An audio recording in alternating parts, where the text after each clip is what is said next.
அமெரிக்காவுடன் பேச்சுவார்த்தை நடத்துகின்ற நோக்கம் எங்களுக்கு கிடையாது என்று சொல்லி ஈரான் அறிவித்திருக்கிறது. ஆனால் ஈரானுடன் பேச்சுவார்த்தை நடத்துவதற்கு அமெரிக்கா ஒரு குழுவை அனுப்பியிருக்கிறது. இதை கேட்கும் போதே உங்களுக்கு பயங்கர குழப்பமாக இருக்கும். இருந்தாலும் விரிவாக விளக்கமாக என்ன நடந்திருக்கு என்று சொல்லி இந்த காணொலியில் பார்க்க இருக்கின்றோம். ஈரானுக்கு எதிரான எக்கனாமிக் ஃபியூரி என்று சொல்லி பொருளாதார இலக்குகளை மையமாக வைத்து இப்பொழுது அமெரிக்கா தாக்குதல்களை தீவிரப்படுத்தி இருப்பதாக தகவல்கள் வெளியாகி இருக்கின்றன. அது குறித்த விவரங்களையும் இந்த காணொலியில் பார்க்க இருக்கின்றோம். இலங்கை செய்திகளில் இலங்கை மக்களுக்கு போலீசார் ஒரு முக்கியமான எச்சரிக்கை ஒன்றை விடுத்திருக்கிறார்கள். இந்த இணையவழி மோசடி சம்பந்தமாக அது குறித்தும் ஏனைய செய்திகளையும் பார்க்கலாம். தமிழடியான் சொந்தங்கள் அனைவருக்கும் வணக்கம். ஏப்ரல் மாதம் 25ஆம் தேதி 2026ஆம் ஆண்டு சனிக்கிழமை. வாருங்கள் காணொலிக்குள் போகலாம். ஈரானுடன் இன்று சனிக்கிழமை இஸ்லாமாபாத் நகரத்தில் வைத்து பேச்சுவார்த்தையில் ஈடுபடுவதற்காக அமெரிக்காவிலிருந்து ஒரு தூதுக்குழு போய்கொண்டிருக்கிறது. சனிக்கிழமை காலை அவர்கள் இஸ்லாமாபாத் நகரத்தை சென்றடைவார்கள் என்று சொல்லப்படுகிறது.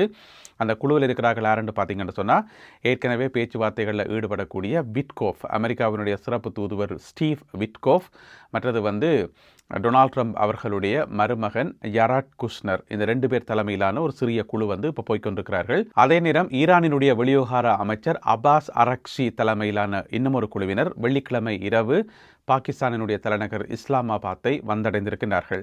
அமெரிக்க குழு என்ன சொல்லுதுன்னு சொன்னால், ஈரானுடன் பேச்சுவார்த்தையில் ஈடுபட போகிறோம் என்று சொல்லி.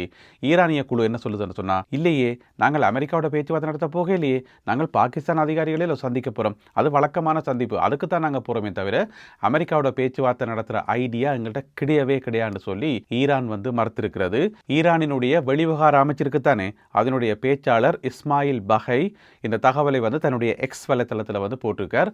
எந்த விதமான ஐடியாவும் இல்லை பேச்சுவார்த்தை நடத்துறதுக்குன்னு சொல்லி. அப்போ எங்களுக்கு நிறைய கேள்விகள் வரும்.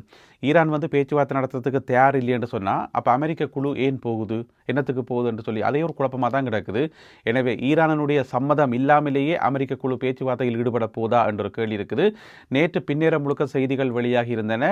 ஈரானிய குழுவும் அமெரிக்க குழுவும் சந்திக்க போகிறார்கள், பேச்சுவார்த்தையில் ஈடுபட போகிறார்கள் என்று சொல்லி. இப்போ ஈரான் திட்டவட்டமாக அதனை மறுத்திருக்கிறது. பொதுவாக நாங்கள் ஒரு விஷயத்தில் தெளிவாக இருக்கணும் என்று சொன்னால், இந்த அமெரிக்கா ஈரான் இந்த பேச்சுவார்த்தை சம்பந்தமான செய்திகளை நாங்கள் கேட்கக்குள்ள சும்மா கேட்டு வைக்கணுமே தவிர அதை கடைசி வரைக்கும் நம்பக்கூடாது. இதுதான் முடிவுன்னு சொல்லி நம்பவே கூடாது. ஏன்னு சொன்னால், காலமாக ஒரு ஸ்டேட்மெண்ட் வரும், மத்தியானம் வேறொரு ஸ்டேட்மெண்ட், அப்புறம் பின்னேரம் பார்த்தா அது நிலைமை தலைகளாக மாறிடும். எனவே அந்தந்த நேரத்தில் என்ன தகவல் வருதோ அதை மட்டும் தான் கேட்டு வைக்கணுமே தவிர இதை நம்பவே கூடாது. சிலவேளை இன்றைக்கு காலமை அல்லது ஒரு மத்தியானம் போல திருப்பி ஒரு செய்தி வரும், இல்லை 2 குழுவினரும் பேச்சுவார்த்தையில் ஈடுபடுகிறார்கள் என்று சொல்லி ஒன்றையுமே நம்ப முடியாமல் இருக்குது. ஏன்னு சொன்னால் வார செய்திகள் எல்லாம் இப்படித்தான் மாற்றி வந்துட்டு இருக்குது. என்ன நடக்குதுன்னு தெரியல, பொறுத்திருந்து பார்ப்போம். ஈரானை பொருளாதார ரீதியாக முடக்குவதற்காக அமெரிக்கா பல நடவடிக்கைகளை எடுத்து வருவதாக சொல்லப்படுகிறது. அதுக்கு அவர்கள் எக்கனாமிக் ஃபியூரி என்று சொல்லி ஒரு பேர் வைத்திருக்கிறார்கள். அதாவது ஆபரேஷன் எபிக் ஃபியூரி என்ற பேரில் தான் சண்டை நடந்தது. அது சண்டை, இது பொருளாதார ரீதியான முற்றுகை என்றபடியால் எக்கனாமிக் ஃபியூரி என்று சொல்லி பேர் வைத்திருக்கிறார்கள். எப்போவுமே பார்த்தீங்கன்னு சொன்னால், அந்த பேச்சுவார்த்தை நடக்கிற அந்த காலப்பகுதியில் தான் இப்படியான சம்பவங்களும் நடக்கும். அமெரிக்காவினுடைய தடைகளோ அல்லது அமெரிக்காவினுடைய தாக்குதல்களோ பேச்சுவார்த்தை நடக்க அதுக்கு பக்கத்தில் நடக்கும். இப்போ இன்றைக்கு சனிக்கிழமை பேச்சுவார்த்தை என்று தான் அறிவிச்ச நீங்கள். அப்போ இந்த 2-3 நாள் பேசாமல் இருக்க வேண்டியானே. அது அப்படி இல்லை. நேற்று வெள்ளிக்கிழமை பார்த்தீங்கன்னு சொன்னால், அமெரிக்காவால் புதிய தடைகள் விதிக்கப்பட்டிருக்கிறது ஈரானுக்கு எதிராக. அதில் பார்த்தீங்கன்னு சொன்னால் 40 கப்பல்கள், ஈரானுக்கு சொந்தமான இன்னும் ஒரு 40 கப்பல்கள் தடை பட்டியலில் கொண்டு வரப்பட்டிருக்கிறது. கப்பல்கள் மட்டுமில்லாமல் சில கம்பெனிகள் தடை பட்டியலில் கொண்டு வரப்பட்டிருக்கிறது. எல்லா வகையிலையும் ஈரானை இறுக்கி பிடிக்கணும், ஈரானினுடைய பொருளாதாரத்தை முடக்கணும்னு சொல்லி. அதிலே பார்த்தீங்கன்னு சொன்னால், சீனாவை சேர்ந்த ஒரு எண்ணெய் கம்பெனி உண்டு. அதாவது எண்ணெயை இறக்குமதி செய்து, அதாவது மசகு எண்ணெயை இறக்குமதி செய்து அதை சுத்திகரிக்கிற ஒரு கம்பெனியை தடை செய்திருக்கிறது அமெரிக்கா. அதுக்கு என்ன காரணம் என்று பார்த்தீங்கன்னு சொன்னால், ஈரானில் இருந்து மசகு எண்ணெயை இறக்குமதி செய்கிறார்கள் சீனாக்கு என்று சொல்லி. எனவே ஈரானுடன் வியாபாரத்தில் ஈடுபட்டார்கள் என்கின்ற குற்றச்சாட்டின் அடிப்படையில் இந்த சீன எண்ணெய் நிறுவனம் இப்பொழுது அமெரிக்காவினுடைய தடை பட்டியலின் கீழ் கொண்டு வரப்பட்டிருக்கிறது நேற்று வெள்ளிக்கிழமை. அப்போ இப்படி வெள்ளிக்கிழமை செய்து போட்டு சனிக்கிழமை பேச்சுவார்த்தை 2 பேச்சுவார்த்தையில் ஈடுபடுறது, எப்படி ஈரான் பேச்சுவார்த்தையில் ஈடுபடும்? எனக்கு விளங்கவே இல்லை. அது முதலாவது நடவடிக்கை. 2வது நடவடிக்கை, ஈரானுக்கு சொந்தமான $344 மில்லியன்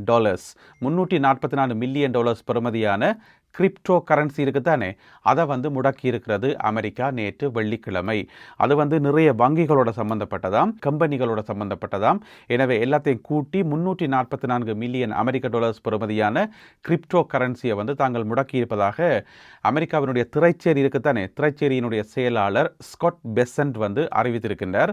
அதே நேரம் பார்த்தீங்கன்னு சொன்னால் இன்னும் எதிர்காலத்தில் வந்து ஈரானுக்கு சொந்தமான பல நிறுவனங்கள் முடக்கப்படும், ஈரானினுடைய வியாபார நடவடிக்கைகள் வந்து கட்டுப்படுத்தப்படும் என்று சொல்லி. ஆனால் ஈரானுடைய மத்திய வங்கியை சொல்றது சிபிஐ என்று சொல்லி, அதாவது சென்ட்ரல் பேங்க் ஆஃப் ஈரான், அதனுடைய சுருக்கம் தான் சிபிஐ வந்து என்ன செய்தாம் என்று சொன்னால் ஈரானுடைய அந்த சொத்துக்களை பாதுகாக்கிறதுக்காகவும் அதே மாதிரி ஈரானுடைய பொருளாதாரத்தை வந்து பாதுகாக்கிறதுக்காகவும் எத்தனையோ வேலைகளை செய்கின்றார்களாம். அதாவது வந்து அமெரிக்காவால் கணிக்க முடியாத பல நுட்பமான வேலைகளை செய்து அவர்களுடைய சொத்துக்களை பாதுகாக்கிறார்கள் என்று சொல்லியும், எனவே என்ன விதமான நடவடிக்கை நீங்கள் எடுத்தாலும் அதை நாங்கள் தேடி பிடிச்சி அதை பிளாக் பண்ணுவோம் என்று சொல்லி அமெரிக்காவினுடைய திரைச்சேரி செயலாளர் வந்து எச்சரிக்கை விடுத்திருக்கின்றார். எனவே எதிர்காலத்திலும் நிறைய தடைகள் கொண்டு வரப்படும் என்று சொல்லி இந்த நடவடிக்கைகள் எல்லாத்தையும் சேர்த்து எக்கனாமிக் ஃபியூரி என்று சொல்லி பேர் வைத்திருக்கிறார்கள். எனவே இப்படியெல்லாம் ஒரு பக்கம் செய்து கொண்டு இன்னொரு பக்கம் பேச்சுவார்த்தைக்கு வா வந்து சைன் அப் போடு என்று சொன்னால் எப்படி ஈரான் சைன் அப் போடும் என்று சொல்லி எனக்கு விளங்கல. ஏற்கனவே ஈரான் சொன்னது அந்த பிளாக்கெட் எடுக்கணும், பிறகு லெபனானில் வந்து தாக்குதல் எல்லாம் நிப்பாட்டணும் என்று சொல்லி எதுவுமே நடந்த மாதிரியே தெரியல. எனவே பேச்சுவார்த்தைகள் நடக்குமா இல்லையான்னு கூட தெரியல, பொறுத்து பார்ப்போம். இலங்கை மக்களுக்கு போலீசார் ஒரு அவசர அறிவித்தல் ஒன்றை விடுத்திருக்கிறார்கள், ஒரு எச்சரிக்கை ஒன்றை விடுத்திருக்கிறார்கள். இணைய வழி மோசடி சம்பந்தமாக இது சம்பந்தமான செய்திகள் வந்து இப்போ தொடர்ந்து வந்துட்டே இருக்குது. என்னென்னு சொன்னால் அந்த அளவுக்கு இலங்கையில் இணைய மோசடிகள் அதிகரித்திருப்பதாக சொல்லப்படுது.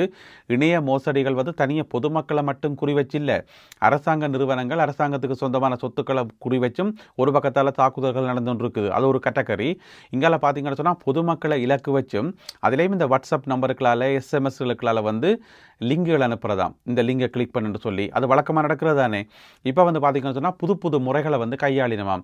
அதாவது திருமண அழைப்புதல் எல்லாம் அனுப்பினமாம். அப்போ அதை பார்க்குறாக்கள் என்ன அனுப்பினோம், யாரோ கல்யாண வீட்டுக்கு இன்விடேஷன் அனுப்பிக்கிறோமப்பா, தச்சலா போகாட்டியுமே இந்த குறை குற்றங்களாக போயிடும், எதுக்கும் போவோம் ரெண்டு பாப்பா வந்து கிளிக் பண்ணி விட்டீங்களோ, கதை சரி என்ன, அதோட சரி உங்களோட ஃபோன் வந்து உங்களோட கையில் இருக்கும், ஆனால் ஃபோனுன்ற கண்ட்ரோல் வந்து அவைன்ற கைக்கு போயிடுமாம். எனவே திருமண அழைப்புதல் என்று சொல்லி ஏதாவது லிங்குகளோ ஏதாவது படங்களோ வந்து அவங்களுடைய ஃபோனுக்கு அதை கிளிக் பண்ணவே வேண்டாம். உங்களோட சொந்தக்காரர் நண்பர்கள் மத்தியில் யாருக்காவது கல்யாண வீடு நடக்க இருந்தால் அவைக்கு முட்கூட்டியே சொல்லுங்க, இங்கே பாரப்பா கல்யாண வீட்டு காட்டு கொண்டு தரேன்னா நேராக கொண்டு வீட்டை வந்து தான் இந்த மெசேஜ் போகிற வேலையெல்லாம் வைக்காது என்று சொல்லி முட்கூட்டியே சொல்லுங்க. ஏன்னு சொன்னால் எதையும் நம்பி கிளிக் பண்ண முடியாது. மின்சார கட்டணங்கள் குறைகின்றன என்று சொல்லி ஒரு போஸ்டர் அனுப்பினமாம். அப்போ அதை பார்த்துட்டு நீங்கள் சந்தோஷமா ஆகா மின்சார கட்டணம் எல்லாம் குறை தண்டி போட்டு கிளிக் பண்ணி விட்டீங்களோ, சரி கதை. அதே மாதிரி லொட்ரி விழுந்திருக்கு என்று சொல்லியும் உங்களுக்கு படங்கள் அனுப்பினமாம். இதை வந்து நீங்கள் எடுத்துக்கொண்டு போயிட்டு காட்டினீங்கன்னு சொன்னால் உங்களுக்கு நிறைய காசு வரும் என்று சொல்லி என்னவெல்லாம் சொல்லி நம்ம போராடக்கு. இந்த மாதிரி நிறைய முறைகளில் வந்து புதிய முறைகளில் வந்து ஏமாற்று வேலைகள் நடக்குது என்று சொல்லி இலங்கை போலீசார் அறிவித்திருக்கிறார்கள். எனவே இதில் என்ன சொல்லப்படுதுன்னு சொன்னால் உங்களுடைய மொபைல் ஃபோனில் அது ஆண்ட்ராய்டாக இருக்கலாம், ஆப்பிள் ஃபோனாக இருக்கலாம், எதுவாக இருந்தாலும் நீங்கள் ஒரு ஆப் ஒன்று டவுன்லோட் பண்ண போகிறீங்கன்னு சொன்னால் இப்போ ஆண்ட்ராய்ட் ஃபோன் சொன்னால் ப்ளே ஸ்டோரில் போயிட்டு உங்களுக்கு தேவையான ஆப்பை வந்து டவுன்லோட் பண்ணுங்கள். அதேமாதிரி நீங்கள் வச்சுக்கிறது ஐஃபோன் சொன்னால் ஆப் ஸ்டோரில் போயிட்டு நேரடியாக போயிட்டு ஆப்பை டவுன்லோட் பண்ணுங்க. எந்த ஒரு லிங்கையும் கிளிக் பண்ணி எந்த ஒரு ஆப்பையும் உங்களுடைய ஃபோனில் வந்து இன்ஸ்டால் பண்ண வேண்டாம் என்று சொல்லி போலீசார் திரும்ப அறிவித்துள்ளார்கள். அண்மை காலமாக பேருந்துகளில் அளவுக்கு அதிகமான கட்டணங்கள் அறவிடப்படுவதாக முறைப்பாடுகள் கிடைத்து வருவதாக போலீசார் தகவல் வெளியிட்டிருக்கிறார்கள். அது இலங்கை போக்குவரத்து சபைக்கு சொந்தமான பஸ்ஸாக இருக்கலாம் அல்லது தனியார் பஸ்ஸாக இருக்கலாம். நிறைய இடங்களில் வந்து பஸ் கட்டணங்களை வந்து கூட அறவிடினமாம். எனவே இது சம்பந்தமாக உங்களுக்கு முறைப்பாடுகள் இருக்குமாக இருந்தால் 118 மற்றது 119 இந்த 2 இலக்கங்களுக்கும் தொடர்பு கொள்ள சொல்லி 118 மற்றது 119 இந்த 2 இலக்கங்களுக்கும் தொடர்பு கொண்டு உடனடியாக அறிவிக்க சொல்லி போலீசார் கேட்டிருக்கிறார்கள். நிறைய முறைப்பாடுகள் கிடைச்சிருக்காம். வழக்கமான கட்டணத்தை விட கூட கட்டணங்கள் அறவிடப்படுகிறது என்று. நல்லது அன்பான உறவுகளே, இத்துடன் இன்றைய செய்திகளும் தகவல்களும் நிறைவு பெறுகின்றன. இந்த காணொலியில் பகிர்ந்து கொள்ளப்பட்ட செய்திகள் தொடர்பான உங்களுடைய கருத்துக்களை மறக்காமல் கீழே எழுதுங்கள். மீண்டும் சந்திப்போம். நன்றி, வணக்கம்.